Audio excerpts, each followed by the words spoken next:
करिता योगाग्नि देहदान सत्य लोक भोगायतन कुमार देह पावला आपण दैदिप्यमान तेजस्वी दैदिप्यमान तेजस्वी। आता हे स्थूल देह आहे, 90 वर्षाचं शरीर आहे महाराज, 90 वर्षाचं शरीर।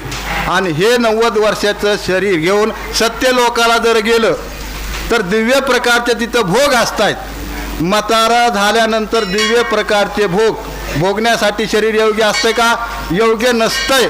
म्हणून जे काय स्थूल देह आहे, स्थूल देह त्या ठिकाणी जाळलेला आहे महाराज। 90 वर्षाचा देह जाळून टाकला, योगाग्नी साधनानं स्थूल देह जाळून टाकलेला आहे। आणि 30-35 वर्षाचा देह भोग भोगण्यासाठी स्वर्गाचे भोग भोगायचे म्हणून परशुरामचंद्राच्या समोर कृपा परशुरामचंद्राची महाराज, परशुरामचंद्राच्या कृपेनं स्थूल देह जाळून टाकला आणि तरुण अवस्थेतला देह स्वर्गाचे भोग भोगायचे। इथं सुद्धा भोग भोगण्यासाठी तरुण अवस्थेमध्ये भोगता येतात, वृद्ध अवस्थेमध्ये अजीर्ण होतात महाराज। म्हणून तरुण असणारा देह परशुरामचंद्राच्या समोर शरभंग ऋषीनं धारण केला आणि प्रत्यक्ष परशुरामचंद्राने तो देह बघितलेला अशा प्रकारे नाथ महाराज सांगतात।